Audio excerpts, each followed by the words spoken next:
Welcome back to GT Channel, your ultimate motorsport destination. Today, we're diving into the exciting world of MotoGP and breaking down the differences between the three premier classes, MotoGP, Moto2, and Moto3. Each class has its own unique characteristics, from the bikes to the riders, and all contribute to the high-octane action we love. But what makes each class special? Stick around as we explore how these classes vary and what sets them apart in terms of performance, competition, and development. 1. History and formation of the MotoGP, Moto2, and Moto3 classes. MotoGP, Moto2, and Moto3 are the three main classes in the World Motorcycle Racing Championship, organized by the FIM Federation Internationale de Motocyclisme. Each class has a distinct history and purpose, designed to provide riders of all skill levels and ages with the opportunity to compete at the highest level of motorcycle racing.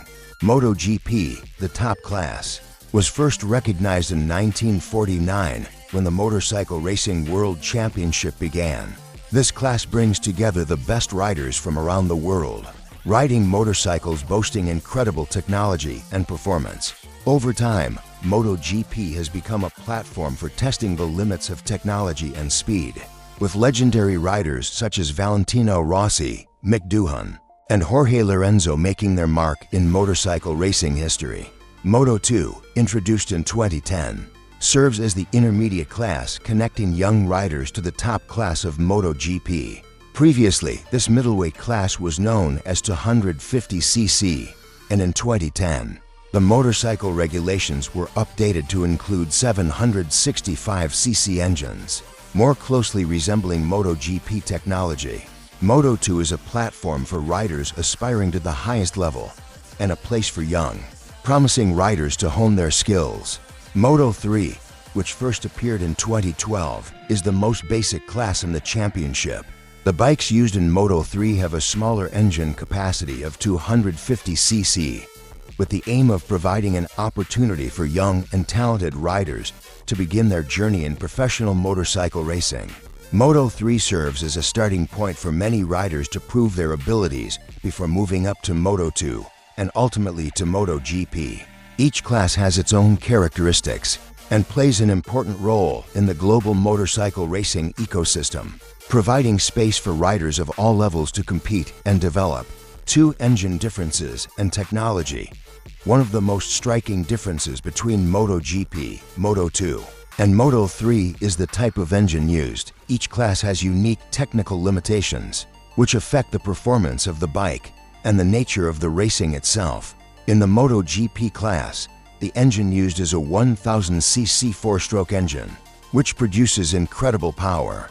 This engine is equipped with advanced technology such as a fly-by-wire throttle, traction control system, and electronics that allow the bike to operate with great precision at high speeds. Top speeds in MotoGP can exceed 350 km per hour, and these bikes are designed to handle highly technical track conditions with high stability. Furthermore, aerodynamic technology is also very advanced, with wings and other aerodynamic components that help the bike maintain stability at extreme speeds. Meanwhile, in Moto2, the engine used is a smaller displacement, 765cc four-stroke engine. While the Moto2 engine is not as powerful as the MotoGP engine, it still boasts very high performance and is designed for close racing with exceptional handling capabilities. Moto2 bikes are more technologically similar to those used in MotoGP, but with slightly lower specifications, making it the perfect class for young riders to hone their skills before stepping up to the top class.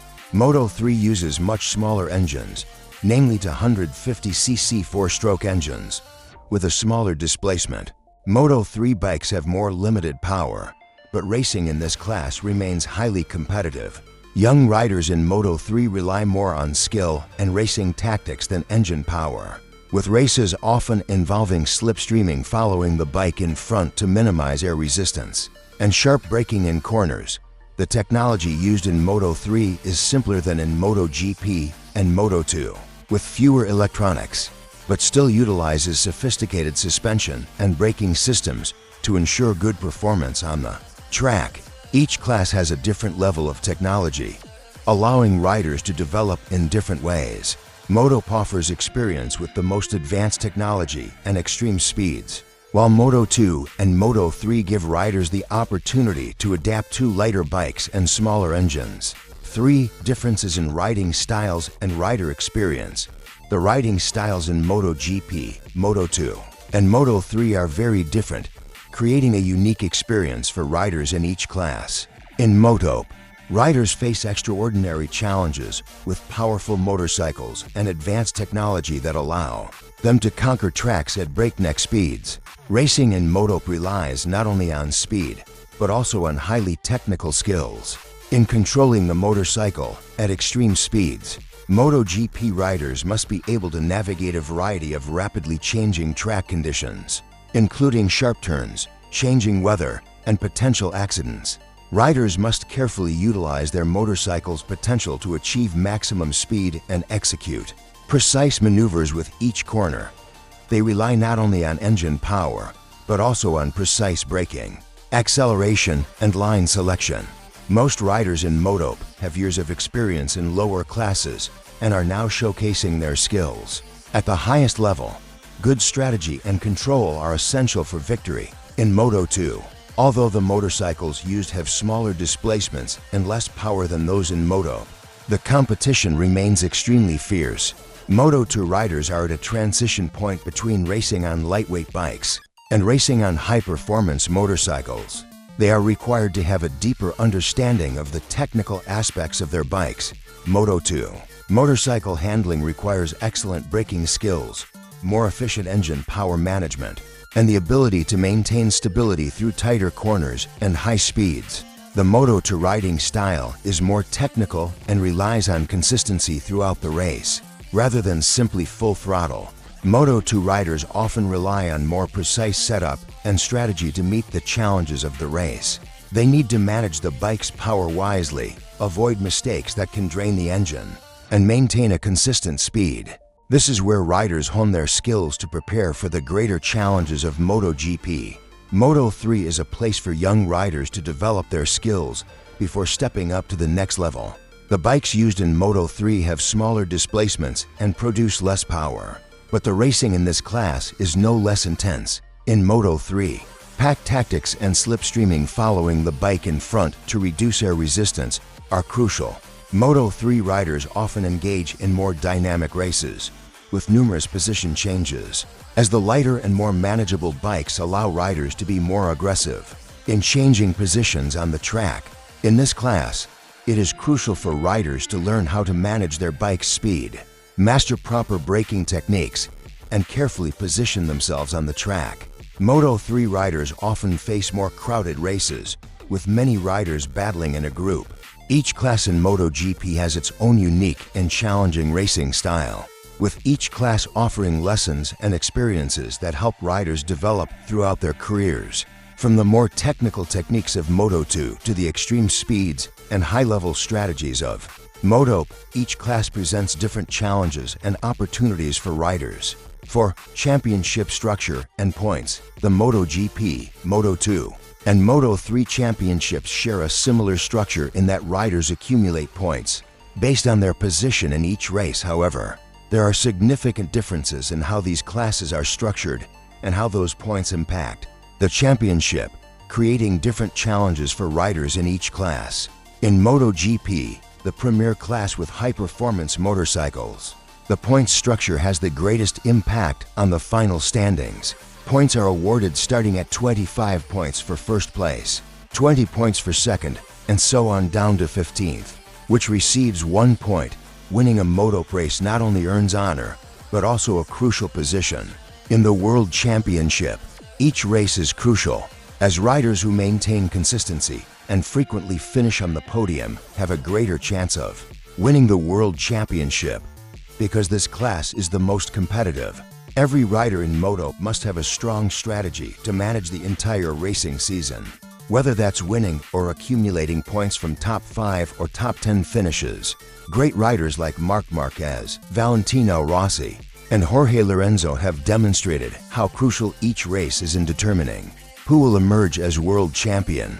Moto2 and Moto3 employ similar point structures, but differ in the intensity of competition and the primary objectives of each class. Moto2, as a bridge class between the entry-level class and Moto, offers young riders the opportunity to compete on high-performance but more affordable bikes, while Moto2 riders have the opportunity to excel and achieve podium finishes.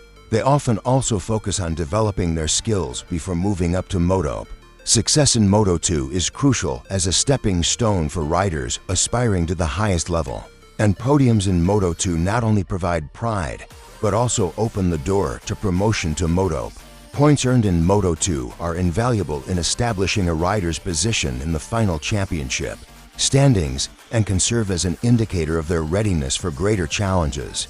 The points structure in MotoGP, Moto2, and Moto3 not only serves as a means of determining champions, but also has a significant impact on a rider's career development. Each class has different levels of difficulty and objectives, and while points are similar in each class, the way riders earn them and the challenges they face vary significantly, creating a unique experience for each individual competing. And that wraps up our exploration of the differences between Moto, Moto2, and Moto3. Each class brings its own exciting set of challenges and opportunities, from the cutting-edge technology in Moto to the up-and-coming talent in Moto2 and Moto3. Whether you're a die-hard fan of the elite level or you're cheering for the next big star, every race offers something special. If you enjoyed this breakdown, don't forget to like, share, and subscribe to GT channel for more insights into the world of Moto. See you next time, and keep the passion for racing burning.